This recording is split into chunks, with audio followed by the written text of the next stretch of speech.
Yes. So just to expand on that a second, because my experience is with the Brown Act, and so I'm trying to understand the differences here.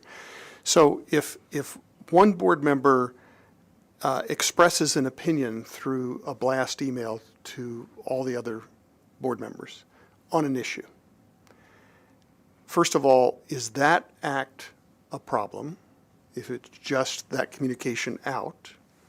And then if another board member then turns around and expresses an opinion back to the rest of the group, could you give us your thoughts on those two scenarios, whether that violates Baggley-Keene?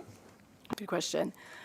With the first scenario where you have a single email flowing from one board member to the rest of the board members, I think potentially it could. It really depends. So it depends on the nature of the email. So let's say you're talking the week before board and there's something on the agenda that there's going to be a lot of discussion about, and one board member shares something that's going to frame the understanding and drive the process, begin the dialogue, begin the deliberation, even if it's one way, then that could be considered a meeting. On the other hand, if it's not that, I don't think that Baggley-Keene creates an absolute prohibition on any communication that would go to a quorum of the body. So there's some gray there. In your second example, I think it begins to get clearer. If you have discussion then flowing back, it's much more likely that you have a meeting. I think it gets harder and harder then to say that you're not deliberating. Sorry, this is raising so many questions. What if there's a lobbyist who's lobbying each member of the board to hoping for a certain outcome? Would that be a meeting? It could. I think the way to think of it is, a couple of things. First of all, if the lobbyist or any member of the public independently reaches out to the board, and that's the extent of the communication, it's not the board then reaching back, I think it'd be very difficult to argue that the board has had a meeting. It'd be very different if we have engaged that lobbyist and asked them to provide advice to us, or if you change your hypothetical and you don't have a lobbyist, you have someone on the staff of the organization, then that changes it. But our hands aren't tied from every independent party that might direct a communication to the body. But if some sort of outside lobbying then results in the body deliberating together or deliberating by way of that lobbyist. So the things you want to watch for are, does that person who is doing the communication share things that they talk to board member A, and then when they get to board member B, they say, well, board member A thought this, and it fosters that understanding. And that's really the question to ask yourself. I think there's 3 questions to ask yourself that might help flesh it out. One, ask yourself, did the communication advance or clarify your understanding of an issue? If it's an agenda item issue, that's an issue that's in front of the body. Did it advance the body's understanding of that? And by that, I don't mean the individual board member who might have an individual question, but did it collectively begin putting the body in that deliberative process?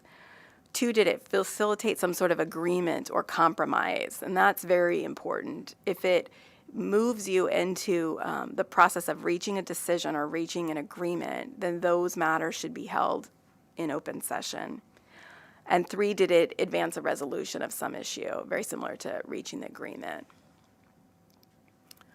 So I think if you think of those 3 questions, it helps. But there's no hard line in the sand. There is an aspect of it that's organic. And of course, with serial meetings, it can change as the dialogue goes on. At some point, it can cross over and become a meeting. So you want to use caution. Okay. Yeah, I do a lot of reading, because when I have the advantage of the time to do it. But I will occasionally come across an article in a newspaper or on a website that deals with some of the issues we're dealing with. And so it's not addressed to any specific agenda item, but it's, there might be something on the impact of capital expenditures. And I will share that with the board because, most of the board have other real jobs they have to do and don't have the chance to read some of that. And I've actually had some people say, well, gee, you're starting a serial meeting. Am I? And I mean, if it, so that's question one. The other question, so you can think about it, is how do you distinguish the staff briefings that we have for the committees against a serial meeting? Okay, good questions. So to the first question, again, it could be a serial meeting by sending out the notice, the sharing something you've read with the rest of the board. But again, it really depends on the nature of that. And I think it also depends on the purpose in sharing it.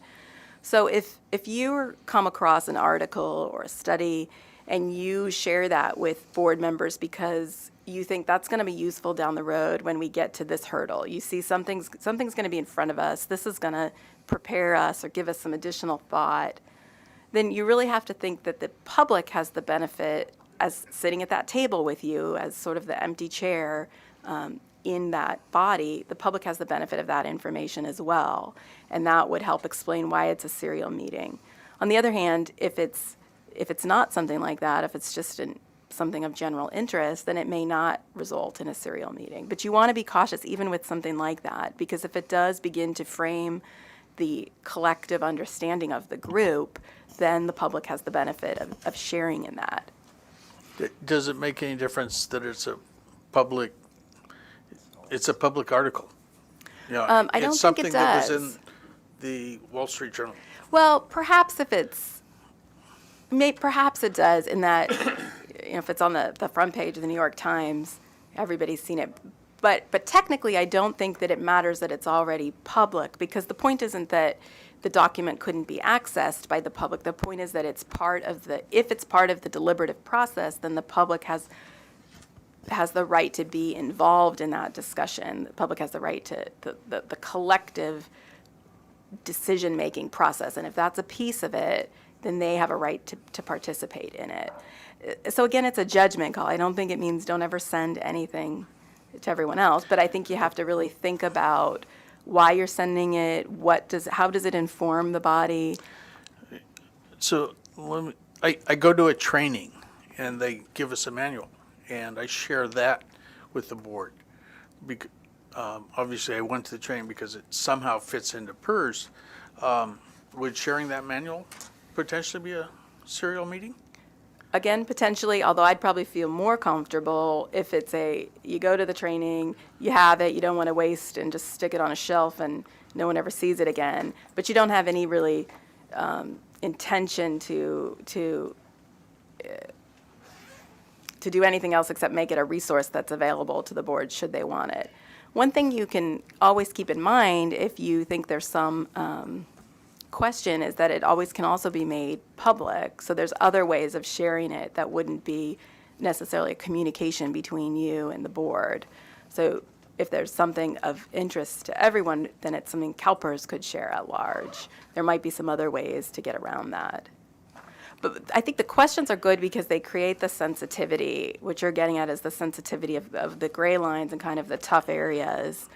And again, I think if we continue to think about the public having a seat at your table for your deliberative process, then you can step back and say, well, is this part of that deliberative process? So I should follow the Ray Dirks rule and CC the Wall Street Journal on it. So you asked two questions, and as to that second question of what makes board briefings different. So when you have isolated, contained communications that are not really intended to be a discussion of the issues, but are instead a one-way communication where perhaps a board member is asking a question on an agenda item to clarify it as a sort of a preview for the deliberative process. And it's not happening, it's not a systematic means of communicating on an issue, even communicating on an issue, let alone reaching some sort of agreement or consensus on that issue.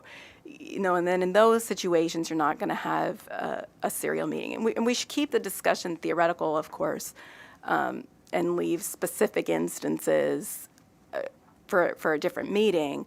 But I think in the big picture, the concept of being able to have that discussion between a board member and a staff member about items on the agenda is permissible. Now, that's not to say that you couldn't have a situation where those discussions quickly turned into a serial meeting. And again, everybody should continue to maintain these sensitivities and stop the discussion if that looks like it's going to occur.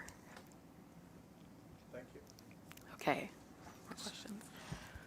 Okay. Jenny, Yes. so I think you may have answered my question. What I was going to ask was if, when JJ sends his article from the Wall Street Journal out to board members, if instead it were posted to something publicly available place, maybe it's labeled by next agenda item 4 on the investment committee meeting, and he sends it there, and that's open to the public. Then what? So is the public at the table, and does that make it okay?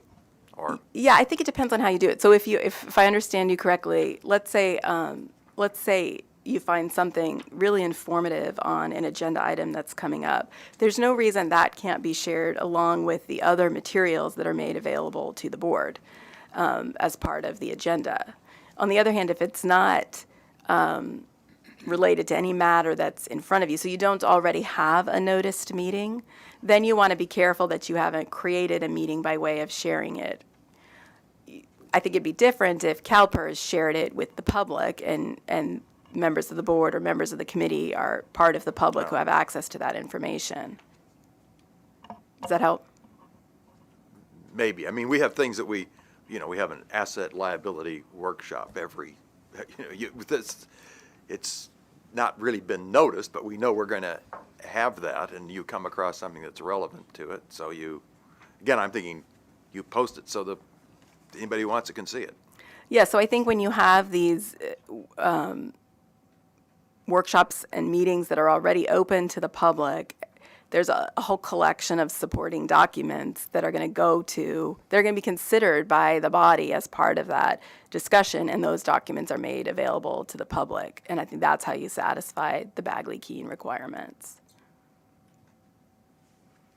Okay.